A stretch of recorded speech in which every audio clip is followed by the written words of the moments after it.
Hi, hello everyone. Welcome to this TEFL org webinar. My name is Carl. Nice to see you this Friday lunchtime UK time. I hope you're all well wherever you are in the world and wherever you're watching this. It's 1 o'clock here UK time. Welcome, as I just said again. Please say hello in the chat if you are watching us today. Well, watching me today, TEFL page. Please say hello in the chat. Say your name, saying where you're from. And actually, today something a bit different. Would you tell me where you are in your TEFL career? So, have you just passed the course? Are you doing the course at the moment? Are you looking to go abroad? Are you looking to go and work online? Just so I've got a bit of a general idea about who's out there and who's watching.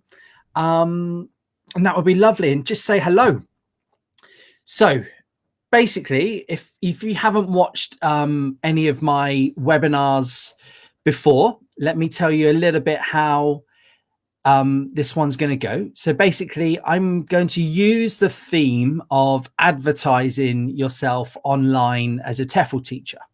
If you're basically wanting to teach online, because we still are getting so many inquiries from people here at TEFL.org who are looking to teach online. And I have been working as an online teacher for years now.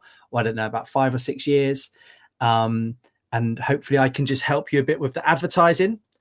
But that's just the main theme. I would love to answer any TEFL questions that you have, any at all, because although I basically work as an online teacher and as an online trainer, I've also taught in big chunks of this lovely planet that we have. I've taught, in Asia, I've taught in Europe, and I've taught in the UK, I've taught a bit in Africa. So any questions at all about TEFL around the world or our courses, because I also do the courses here in Northern Ireland. So just any questions at all you have about TEFL would be absolutely lovely. Let me say hello to a few people. Hello, Elle. You're taking the course. Good luck with that. Liz, planning to do online work. So great. Hopefully this will help you. Hello, John in London. Good. Sarah, you just finished the course. Tell everyone how it was. I hope you enjoyed it. Madeline in Brighton. Lots of TEFL jobs in Brighton when all this is going, when all this virus is gone. So if you are looking to work in Brighton, that could be a great place. Hi, Sarah, just finished the course. Hello, Ed. You're moving to Spain next week. Lovely. Spend a lot of time there. It's good. Sarah going to Italy. Eve, you're in England, working your way through the course. Fiona from the west of Ireland. I'm in Belfast currently. Hope you enjoy the course. Hello, Susan, Teach Online, and Lucy on the Isle of Wight. Not used it yet. Right. Well, good.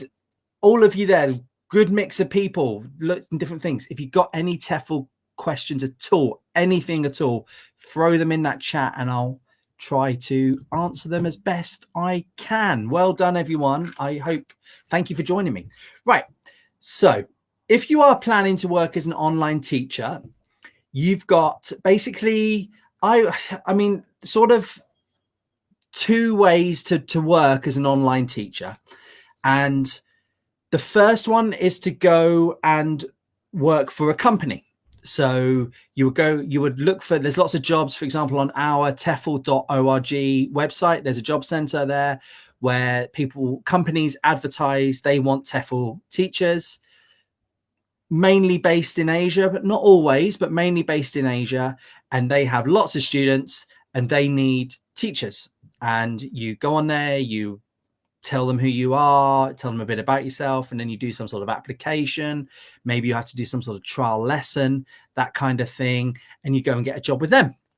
And I have covered that kind of route into online teaching in past webinars. So it's not going to be the focus of today, but if you want to go back and look at any of our previous Facebook Live sessions, that might help you. But saying that, if you've got any questions about going to work for a company, whack them in the chat and I will try best to answer them as best I can. So that's your one route. Go and do go to a recruiter and work basically as a paid employee for a company. but that company might be based in China, Japan, Singapore, wherever it might be. Okay, so that's one route. The second route, which is going to be the focus of today, is basically to set yourself up as an online teacher yourself. Okay, so how do you do that?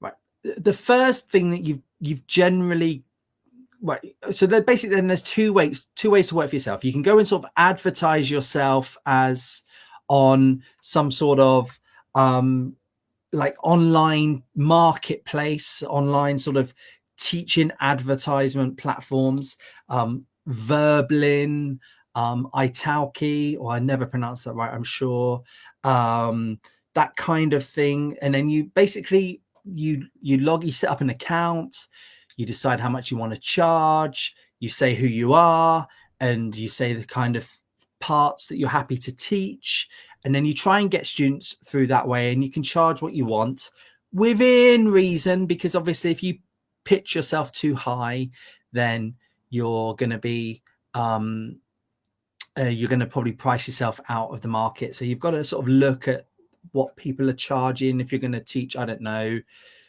business English, what is the general rate that people are charging for business English on Italki? You pitch yourself there, and then you basically get some students that way.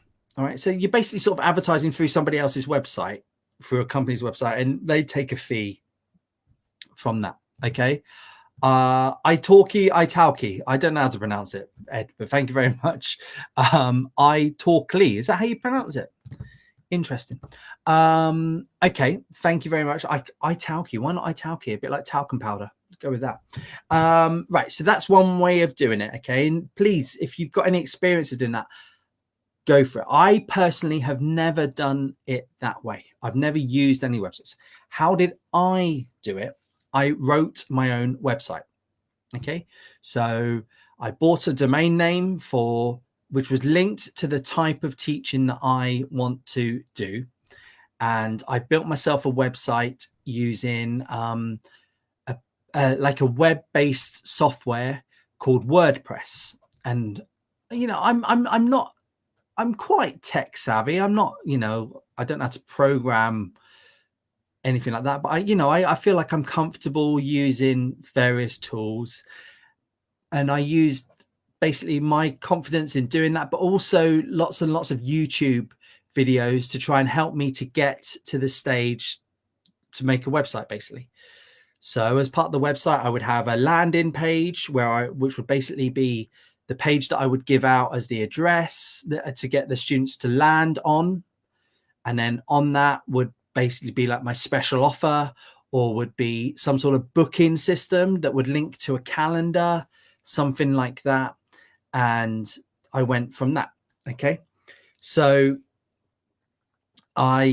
that's what I did. I made a website, and then within that website I had like an about me page.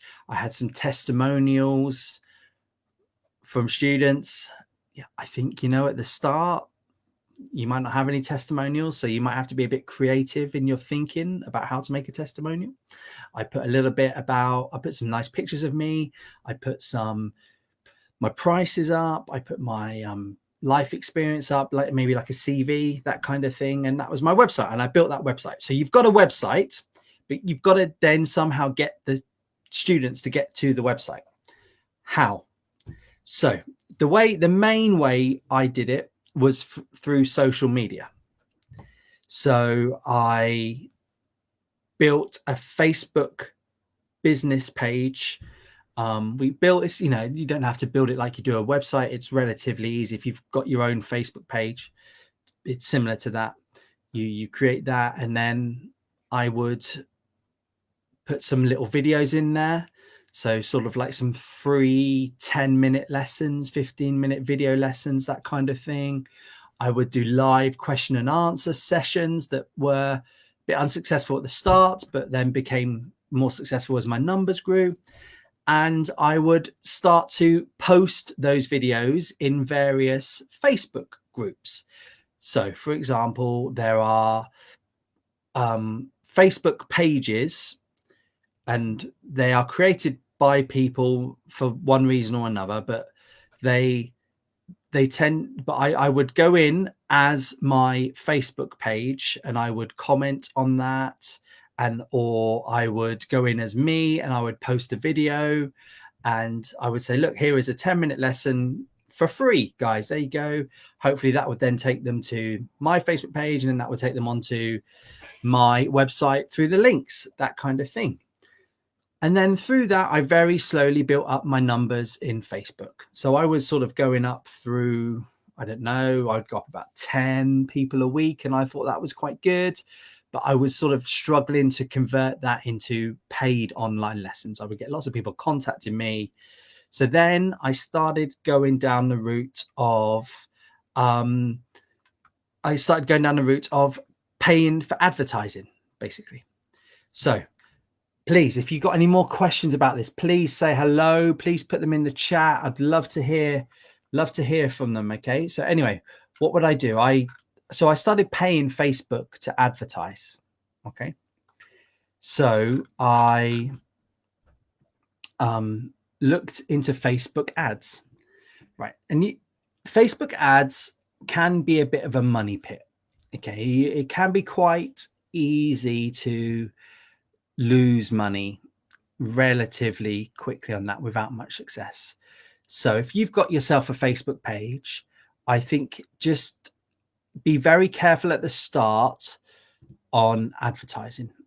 Don't, be prepared to stick to your limits.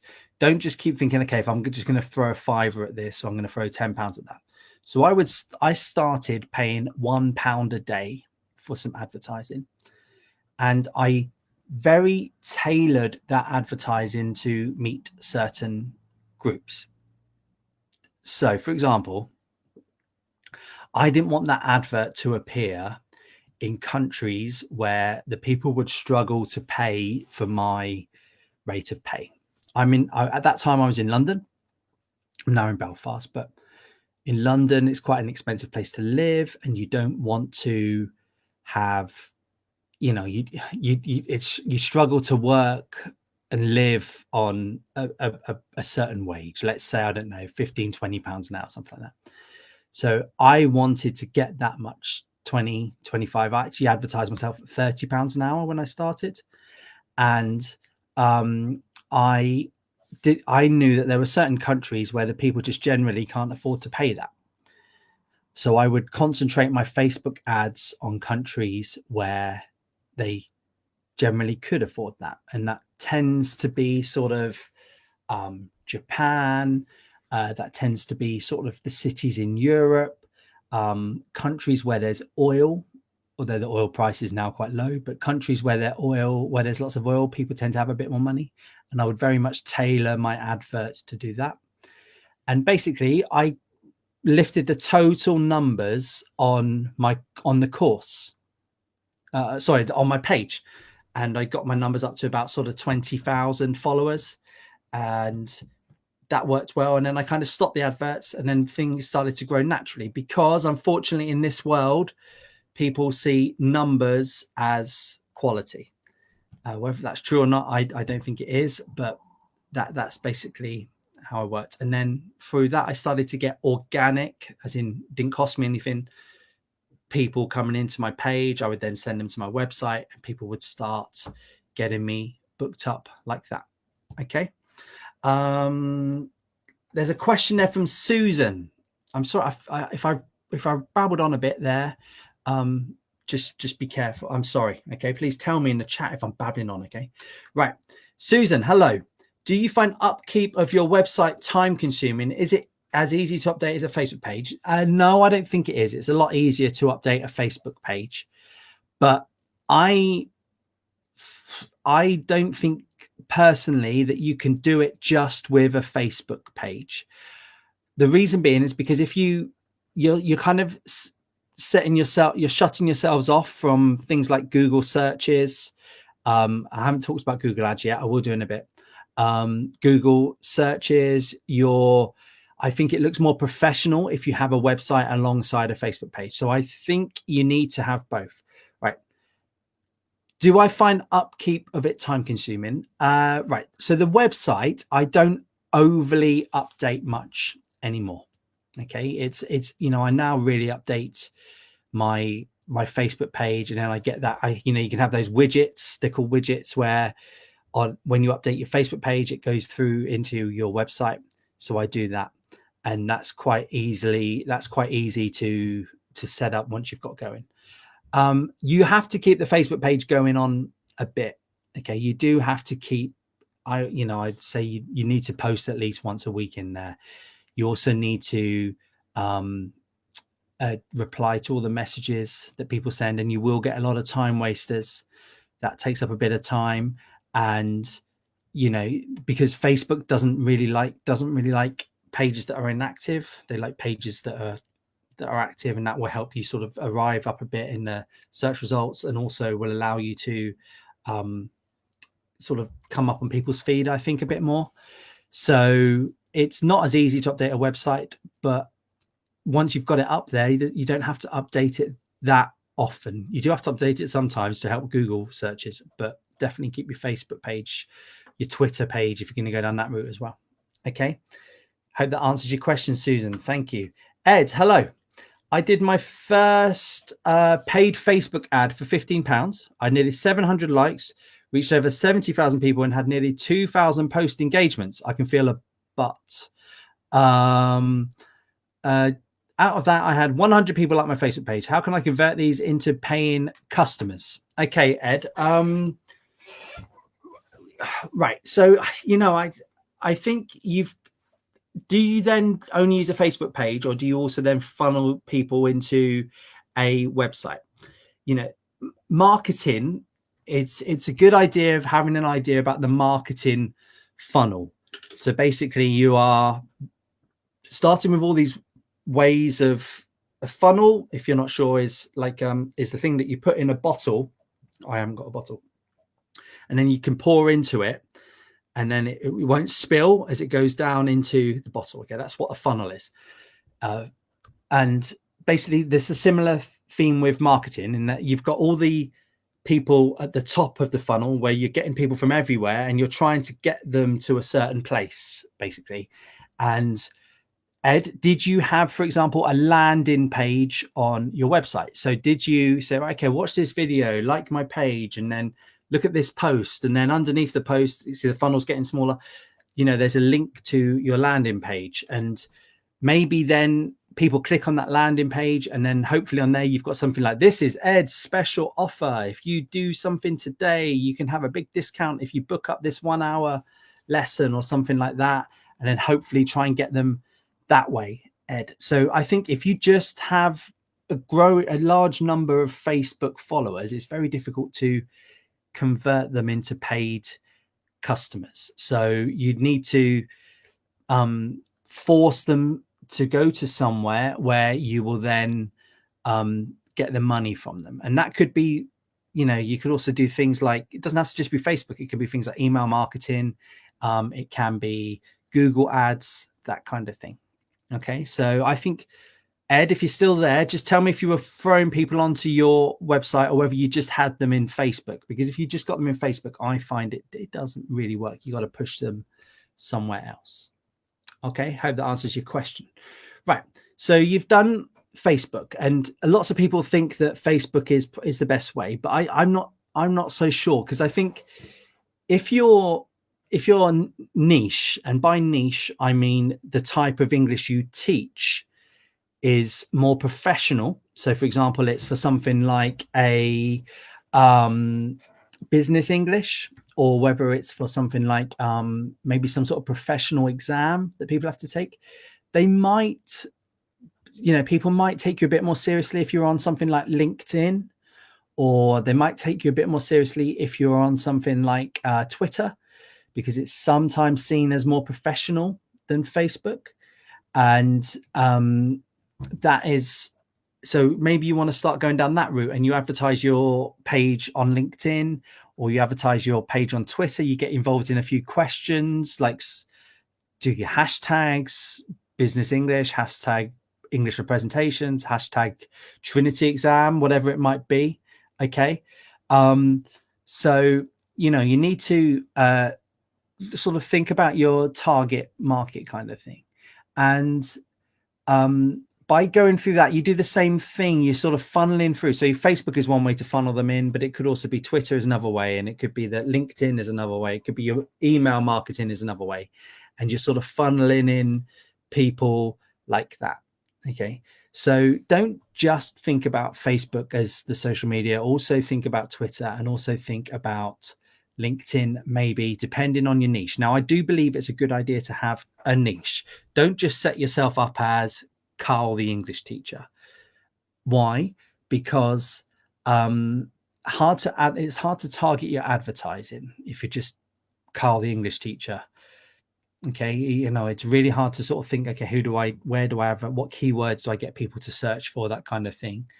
So that's the first thing. Second is that it's very difficult to plan all your lessons if you're just the English guy. I'm the guy that teaches English, because if someone comes to you and says, well, I just want to improve my listening, you have to write some listening lessons. And if someone wants to say, I want to improve my writing, so writing lessons. And also there's so many different aspects of listening or writing. You have to do a bit more work to find out from the students what they want. Whereas if you're like, I'm Carl, the guy that will improve your presentation skills, you've got a bank of presentation lessons that will allow you to, will cut down on your prep time, and also you can spend more time creating them, and hopefully they will be of a better quality.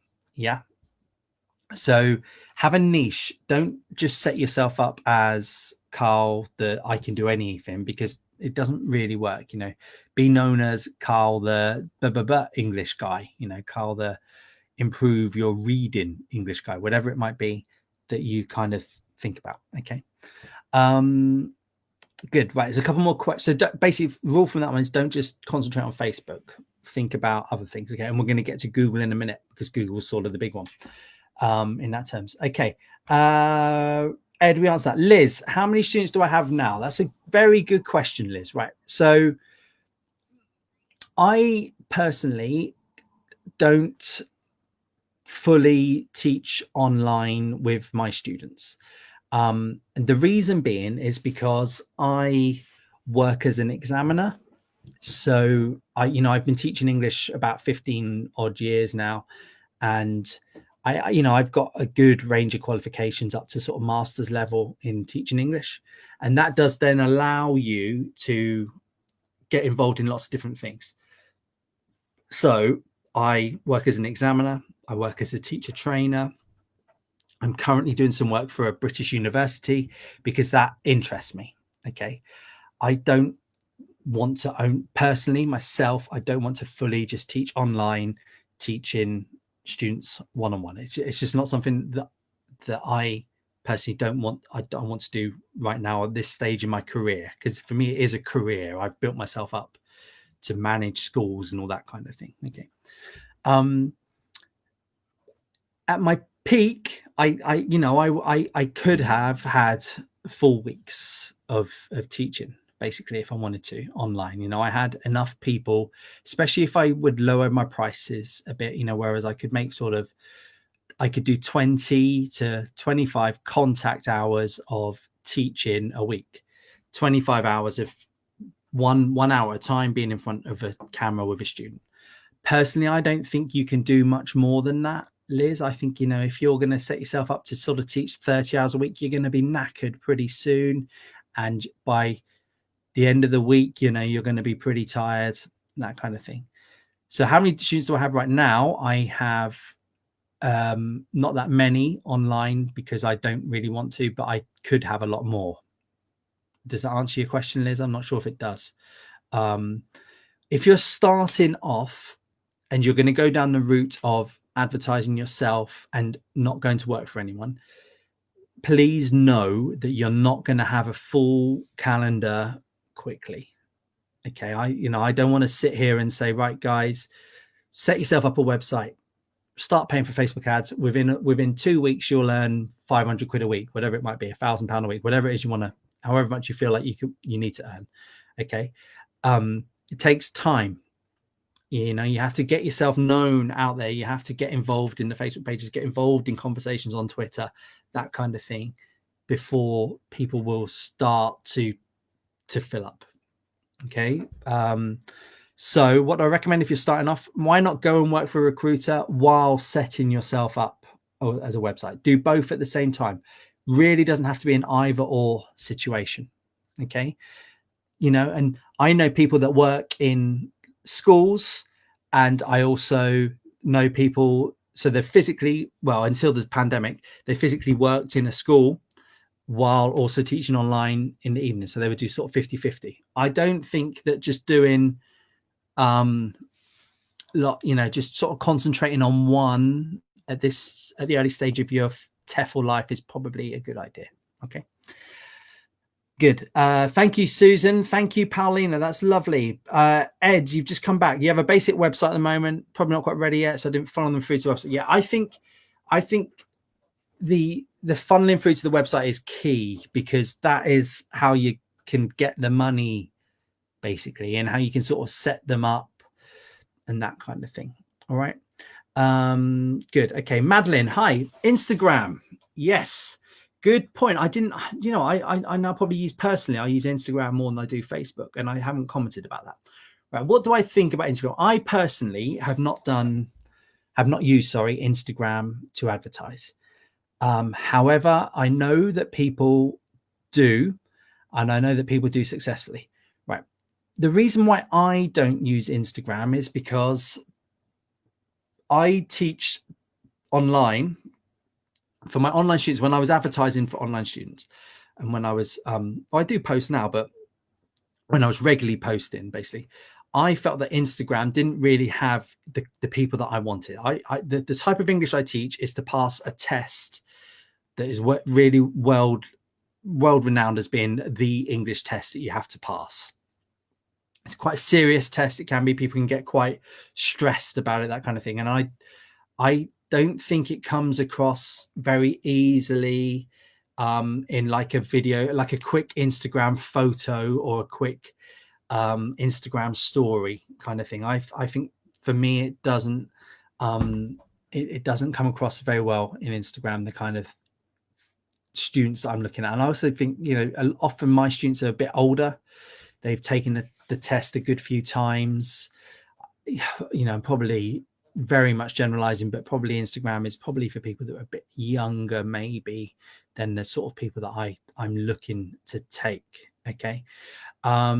Saying that, some people, I know I've got a friend who basically just uses Instagram to advertise, but his type of English that he's getting students for is sort of a bit more general. It's a bit more fun.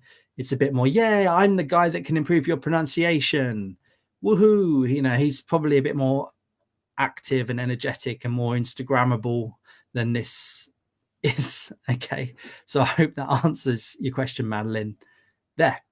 John, thank you. Lovely point you've made there about Hootsuite. I forgot all about that. Yes, you can use tools to get you to post in lots of places at the same time. I don't. The reason being, I like to have the control on it really, basically. But yes, I do know that people that do use that one. Yep. No problem, Liz. Maria Fady, I hope I said that right. Is it acceptable to use two different online schools at the same time? You know what? Why not? I, for example, when I worked in Japan, I lived in Japan for a good chunk of time. I probably had about 5 or 6 different companies that I worked for. I think if a company's only going to give you, say, 5 hours a week, is that enough to live on? No, not at all. Why not go and see if you can work for another company another company? Do they have to find out? And just check your contract. That's the first thing I'd say, whether they say you can't go and work for someone else. And if there's a company that says you can't go and work for someone else, but they're only paying you for 5 hours a week, I'd be a bit wary of that sort of company. But yeah, why not? Why not go and work for 2 online schools at the same time? You might struggle with your scheduling. You've really got to be on top of who you're working for and your time differences and that kind of thing. But yeah, I wouldn't have a problem at all with going to work for two companies at the same time. And I have run schools where my teachers have worked for different companies as well. So thank you for those questions. Please keep the questions coming in this Friday lunchtime, please. Or if there's anything more you want me to explain, please let me know. Okay. No problem, Madeline. Thank you for that. Thank you.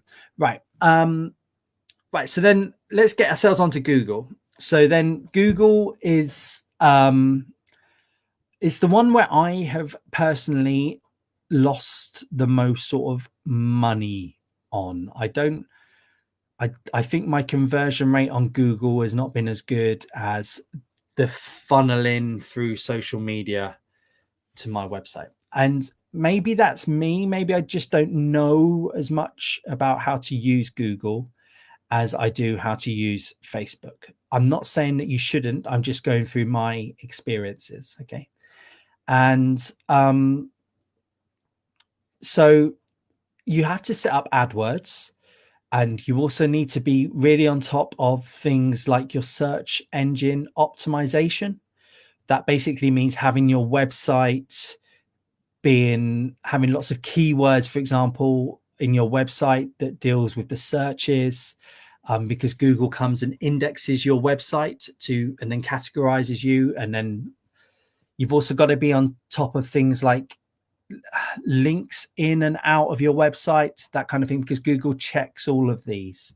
So you've got to be really sort of a bit, I think personally, you've got to be a bit more techie to do Google than you do with Facebook. I think it's a bit easier to get Facebook up and running. You build your website and then, but actually I think the Facebook interface is a bit more easier to look at and to use than Google. Okay. However, I think there are if you can get Google up and running, there are pros to it. I think that probably long term, it's better to appear higher up in the Google searches than it is through Facebook, because people sort of come and go a bit with Facebook, whereas I've found throughout my internet life that Google has sort of always been there. So I do think long term, I think, you've got to get yourself going on Google a bit. And for a time, my website appeared quite high-ish on Google, and then it's sort of fallen again. And I'm not quite sure why the numbers go into it. Perhaps I didn't update it enough. I didn't really, I sort of struggled to keep it going up there in the Google ratings. So I think long term, it's better to get yourself going up with Google. Definitely, I think someone there, Alan, if you could highlight that Udemy comment, I think that's a really good thing about the SEO from John Clark there. I think there are courses online to do search engine optimization. And I think it is worth looking at that kind of thing. Okay. Yeah, that one. I think, there are some courses on that. Just be careful. I wouldn't go paying for any courses or anything like that, really, unless they look really reputable, from a university that's known or something like that. Look about yourself, look at the basics, make sure you got your meta tags right, this kind of thing, and just see if you can go from there. And then hopefully you'll start to appear up the rankings. Okay. There is also, there we go. Yep. There is also, if you go and do one of our courses, one of our TEFL org courses, we do talk a little bit about setting up your own website and that kind of thing. And I think that's kind of worthwhile doing if you're looking for the online teaching parts of it. Okay, look on our website for some links for that kind of thing, and that will be able to help you. Okay. Lucy, hi. Yes, you're also a teacher of modern foreign languages. Presumably all your advice is applicable to teach. Yep. My advice is applicable to teaching online for any language. Yeah, basically you set yourself up and you just go from that. Yeah, I think, the marketing advice is the same, pretty much all of those. Okay, good. Joanna, hi. Let me read this one. If you have immigrant communities in your area, Polish shops, is it worth advertising your online tuition service through them? If they're happy to, yeah, why not? I think, right. So this is the last sort of bit. So I was going to talk about, and this is sort of links in well with this, Joanna. One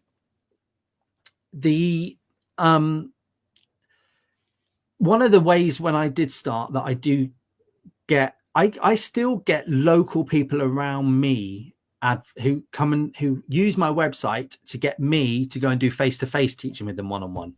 And I think that works really well. And one of the ways I did that was through Gumtree. So I just advertised myself as, hi, I'm Carl. I live in Belfast. And are you looking to improve your English? Let's go. I can meet you. I can drive to you, or we can do online, whatever you want to do. Okay. So I think definitely using your local knowledge. If you've got local immigrant communities, yeah, definitely, I think. And also, if they're local to you, they might be more willing to pay the amount of money that you're kind of looking for per hour. So, and also there's like 2 or 3 of them that could get together and try and do that. Okay, so I really think that was a good idea, Joanna. Go for it. Olua, you've got a really long question that I'm trying to fill while I'm reading, because I think if I just start reading it, it will take me for ages to read it, and there will be silence as I read it. Right. But I think I'm gonna have to stop talking. I'd like to teach and live in Italy next year. Is it likely that the language schools won't be reopening following COVID and I'll end up having to find work online? As my goal is to base myself in Italy. Also, how can I make good money in Italy teaching English? Right. Right. Okay. Who am I to say whether Italy? I was reading this morning that aren't Italy extending the lockdown a bit in Italy? I think so. I'm not an expert at all on pandemics in Italy and what's going to happen about the language schools. However, I do know that language schools around the world are starting to open up, but who knows? I'm not the one to tell you whether language schools reopen. What I would say is that language schools can't be closed forever. The economy will eventually have to win out a little bit, and you just go from that. Get yourself, what you could do is start to tailor your advertise. If you're going to teach online, start tailoring yourself to go onto to find Italian students. I get a lot of Italian students through Facebook, actually, and start sort of building yourself up to that, and then that will help you. Right, how to make good money in Italy teaching English. Define good money. Okay, I don't know what for you, your good money might be different from my good money. I always think that it's one person's good money is different from another person's good money, and you have to think about where you're living. At the end of the day, you're going to be a TEFL teacher. There are millionaire TEFL teachers out there who have really massive following online and this kind of thing, but they're very few and far between. Like if you go and work for a top university as a TEFL teacher, and that's some of the best paid teaching rates you can go to, that is not that's still not going to make you lots and lots of money. You're just going to be a bit richer than the average. Okay, so how to make good. Generally, if you're going to do face-to-face teaching, the best way to make a slightly more money is to get into business English, where you go into companies and you set yourself up as a business English teacher. That tends to be the best way of doing it. Okay. Sarah and Sanami, you've both asked me what my website is, and I don't like advertising my website, because if I start advertising it, then you'll all just start clicking on it and you'll leave my webinar, and I miss that. Okay. And then you'll all be gone. Okay. There are plenty of examples online about how of websites have set up. I think there's a link up here about someone who taught themselves. I can't find it now. Alan, was it someone who put there about Miss Honey or something like that? I don't know. There are plenty of websites out there. If you Google, for example, the type of English you're looking to teach, then you'll see. Okay, yeah, something like that. I think if you go to that Instagram account, then just go like that. Okay, I don't like sending you all to my website, because you'll all just go. Italy is not a good country to teach English. Oh, I'm not so sure about that, Maria. I really have enjoyed my time in Italy that I've taught. Okay, so I'm not really sure why you think it's a bad place to teach. Right, so basically, if you're going to set yourself up to teach online, start to, I think, build a website, do lots of things at the similar time. But first of all, get yourself a website up there. teach yourself. Use something, if you're not happy using something like WordPress, use something like Wix, wix.com to create your website. That can be a little bit more easily. That can be a bit easier. But I would start to think about, building your own website, because as you go on, you'll want to have different bits of functionality in it that will allow you to do certain things, whereas like Wix.com won't allow you to do it. So I just want to read through my notes if there's anything else I've forgotten there. No,